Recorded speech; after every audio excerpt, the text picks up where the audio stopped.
আমি, আপনি, আমরা আসলে কেউই সব কিছুর জন্য কখনো পারফেক্ট নই। আমাদের নিজেদের পারফেক্টভাবে প্রমাণ করতে হয়। আসলে পারফেক্টভাবে প্রমাণ করার থেকে নিজেকে পারফেক্ট তৈরি করাটা সবথেকে বেশি গুরুত্বপূর্ণ। যদি আপনি নিজেকে পারফেক্টভাবে তৈরি করতে পারেন, দেখবেন সেটা প্রমাণ করারও প্রয়োজন হয় না।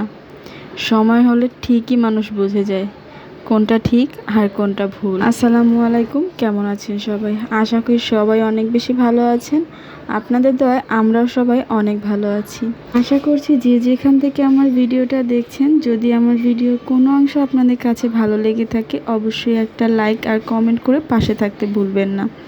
কারণ আপনার একটা লাইক আর একটা কমেন্ট আমাকে অনেক দূর এগিয়ে নিয়ে যাবে। আচ্ছা, যাই হোক, এখানে আমি 2 থেকে 3 দিনের ভিডিও অ্যাড করে নিয়েছি, কারণ আমার প্রপারলি ওইভাবে কখনো একদিনের একটা ভিডিও শ্যুট করা হয় না, যার জন্য এখানে শুক্র আর শনি 2 দিনের ভিডিও আমি অ্যাড করে নিয়ে তারপর আপনাদের সাথে শেয়ার করছি। আসলে গত শুক্রবারে আমরা একটু বাইরে গিয়েছিলাম খাওয়া দাওয়া করার জন্য। তো বাইরে থেকে খেয়ে এসেছি, যার জন্য রাত্রে তেমন কোনো কিছুই বাসায় এসে আর খাওয়া হয়নি। তো ভিডিওটা ওই পর্যন্তই করা ছিল। এরপর প্রতিদিনের রুটিনের মতো সকালবেলা উঠে আমি রুটি বানিয়ে নিয়েছি, কারণ আমার বাসায় সকালে সবাই আটা রুটি খায়, অন্য কোনো তেমন নাস্তায় খায় না। যদিও বা আমার মেয়ে একটু নুডলস বা পাস্তা করে দিলে এটা খায়, তবে অন্য কেউ এটা একদমই খেতে চায় না। তাদের এই আটা রুটিটাই অনেক বেশি পছন্দ, তো তারা প্রতিদিনকার মতোই আটা রুটি খায়। আচ্ছা, যাই হোক, একবার তো বলে নিলামই যে কোথা থেকে কি শুরু করেছি।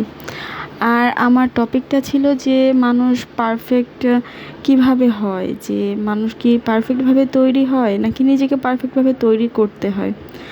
আসলে আমরা প্রতিটা মানুষের মধ্যে কিছু না কিছু একটা খুঁত থাকে। মানুষ যদি সব বিষয়ে সব কিছু জানা থাকতো, শোনা থাকতো, বোঝার থাকতো, তাহলে সেই মানুষটা সব বিষয়ে পারফেক্ট থাকতো। আসলে আমাদের আমরা ওইভাবে করে সব কিছুতে হয়তো পারফেক্ট না, তবে হওয়ার জন্য অনেকেই আমরা চেষ্টা করে থাকি, তাই না? আচ্ছা, আমি আগে আপনাদের কাছে ক্ষমা চেয়ে নিচ্ছি, কারণ আমি মনে হয় কথাগুলো ঠিকঠাকভাবে গুছিয়ে বলতে পারি না।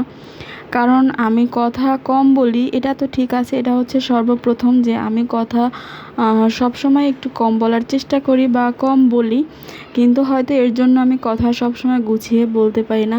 হোক সেটা অনলাইনে কিংবা আমার বাস্তব জীবনে, যেখানেই হোক না কেন, আমি কেন জানি না কথা সবসময় গুছিয়ে বলতে পারি না। কেন জানি না খুব এলোমেলো হয়ে যায় কথাগুলো। তবে কিছু মানুষ আছে না যে একা একা কথা বলতে খুব বেশি পছন্দ করে, তার মধ্যে আমি একজন, যে কিনা একা একা কথা বলতে অনেক বেশি পছন্দ করি। অনলাইনের থেকেও আছে, আমার যদি কোনো খারাপ লাগা থাকে, কোনো কষ্ট থাকে, কোনো সুখের কোনো মুহূর্তই হোক না কেন, আমি কেন জানি না সেগুলো একা একা অনেক কথা বলি। আর নিজের কথাগুলো নিজেই শুনি, ওগুলো কেন জানি না নিজের কাছে শুনতেই ভালো লাগে। কারণ আমার যদি কখনো মনে হয় যে আমার কথার কেউ গুরুত্ব দিচ্ছে না কিংবা আমার কথাগুলো কেউ শুনছে না, তবে সেটা আমার কাছে খুব বেশি কষ্টদায়ক হবে কিংবা আমার অনেক বেশি খারাপ লাগবে। যার জন্য আমার বেশিরভাগ সময় যতই খারাপ লাগা থাকুক না কেন, সেটা আমি নিজে নিজে একা একা কথা বলি, কাটিয়ে ওঠার চেষ্টা করি।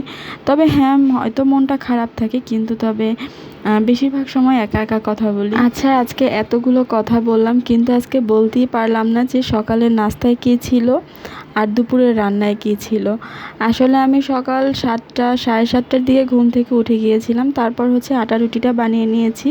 মেয়ের বাবা ঘুম থেকে উঠতে উঠতে 9টা বেজে যাবে, মেয়েরও ওরকমই সময় হয়ে যাবে, যার জন্য আমি আগে উঠি না, কয়েকটা ডিম সেদ্ধ দিয়ে দিয়েছিলাম যে আজকে ডিম ভুনা করব ওর জন্য। তো দেখি যে তখনও প্রায় 7:45টার মতো বাজে, তো মেয়েও ওঠেনি, মেয়ের বাবাও ওঠেনি, যার জন্য আমি আগে থেকেই ডিমটা রান্না করে নিয়েছি। আর নয়তো আমি স্কুল থেকে এসে না রান্না করতে অনেক বেশি সময় লাগে। আমার এইদিকে এসে গোসল করতে, খাওয়া দাওয়া করতে করতে প্রায় 4টা সাড়ে 4টার মতো বেজে যায়, যার জন্য সকালে যদি অল্প কিছু রান্না করে রেখে যাওয়া যায় না, ওটা দুপুরে এসে অ্যাটলিস্ট খাওয়া যায়। মানে সমস্যা হয় না, হয়তো বিকেলে বা অন্য একটা কিছু রান্না করে নিলাম। আর নয়তো হচ্ছে দুপুরবেলা এসে রান্না করতে করতে অনেকটা সময় হয়ে যায়। আচ্ছা যাই হোক, এখানে আমার রান্না শেষ করতে করতে মেয়েকে ওঠানোর সময় হয়ে যাচ্ছিল, কারণ মেয়ে নিজে থেকে একদিনও উঠবে না, ওঠে খুব কম মাঝে মাঝে, তবে সে রাতে অনেক লেট করে ঘুমায়, যার জন্য সে নিজে থেকে ওইভাবে করে উঠতে পারে না, আমাকেই ডেকে তুলতে হয় তাকে। তো প্রায় 9টার মতো বেজে যাচ্ছিল, তো চিন্তা করলাম আগেও নাস্তাটা বানিয়ে নিই, তারপর ওকে ঘুম থেকে ডেকে নিব। আর এই তো এখানে হচ্ছে আমি 2টা রুটি দিয়ে না ডিম দিয়ে স্যান্ডউইচের মতো বানিয়ে নিয়েছি। জাস্ট এখানে শুধু সস ব্যবহার করেছি, তবে এখানে যে কোনো সবজি ব্যবহার করা যায়, তবে আমার কাছে কোনো সবজি ছিল না, যার জন্য আমি শুধুমাত্র একটা ডিম দিয়ে আর 2টা রুটি দিয়ে একটু স্যান্ডউইচের মতো আর সস দিয়ে বানিয়ে দিয়েছি। তবে এটা আমার মেয়ে অনেক বেশি পছন্দ করে, যার জন্য ওকে প্রায় আমার বানিয়ে দিতে হয়। আর এখানে যেহেতু 2টা রুটি দিয়েছি, ও 2টা রুটি একবারে কখনোই খায় না, ও একটা রুটি খায় মাঝে মাঝে, কিংবা একটার অর্ধেকটা খায়, যার জন্য আমি এখানে একটু কেটে দিয়েছি। 2টা ও টিফিনের জন্য দিয়ে দিব, আর 2টা হচ্ছে ও বাসা থেকে খেয়ে যাবে, কিন্তু তারপরও 2টা বাসা থেকে খেয়ে যায়নি, 2টা টিফিনে নিয়ে গেছিলো, তো টিফিনে যেটা দিয়েছিলাম ওটা ঠিকই খেয়ে নিয়েছিল। আর হচ্ছে স্কুল থেকে আসার সময় না কিছুটা পাট শাক নিয়ে এসেছিলাম মেয়ের বাবার জন্য, মেয়ের বাবার এই শাকটা অনেক বেশি পছন্দ করে খেতে।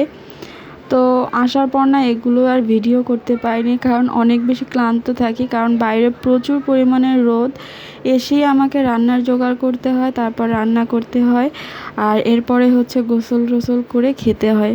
তো যাই হোক, আমি বিকেলে নাস্তার জন্য একটু সাবু রান্না করে নিচ্ছিলাম, কারণ আমার অনেক দিন ধরে সাবু খেতে ইচ্ছে করছিল।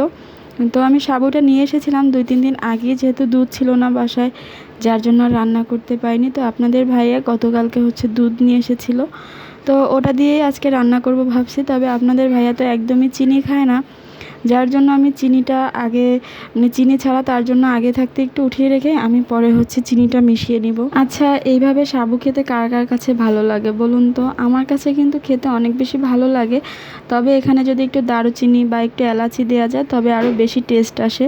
তবে আপনাদের ভাইয়া এটা একদমই পছন্দ করে না, তাকে একদম ফ্রেশভাবে দুধ দিয়ে রান্না করে দিলে না এটা সে অনেক ভালো খায়, যার জন্য ভাবলাম যে ঠিক আছে, সমস্যা নেই, তো একবারেই রান্না করব, তার জন্য একটু আগে থাকতেই তুলে রাখবো, পরে আমি চিনি অ্যাড করে আমি নিজে খাবো।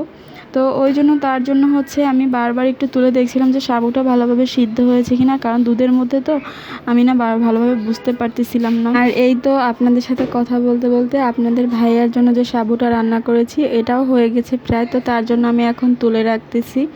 তার জন্য তুলে রেখে আমার যতটুকু চিনি প্রয়োজন আমি দিয়ে দিব। তবে হ্যাঁ, চিনি আমিও অল্প পরিমাণে খাই, তবে আজকে আমি সাবুর মধ্যে চিনি দিতে গিয়ে একটু বেশি পরিমাণে দিয়ে ফেলেছি, মানে তাড়াহুড়া করে কাজ করতে গেলে যেমনটা হয়। ওইদিকে মেয়েকে উঠিয়ে দিয়েছি, তাকে নাস্তা করাবো, কিন্তু এদিকে আমার চিনিটা বেশি হয়ে গিয়েছিল, যার জন্য আমি ভালোভাবে খেতে পারিনি কিছু কারণে, তারপরও পরে খেয়ে নিয়েছি জিনিসটা। তো আল্লাহ হাফেজ, সবাই ভালো থাকবেন, নিজের খেয়াল রাখবেন, আর অবশ্যই আমার পাশে থাকার অনুরোধ রইল, আমার চ্যানেলটা সাবস্ক্রাইব করে আমার পাশে থাকবেন। তো দেখা হবে পরে কোনো ভিডিওতে, অবশ্যই আমার জন্য দোয়া করবেন যাতে আমি আরও সামনে এগিয়ে যেতে পারি। আল্লাহ হাফেজ।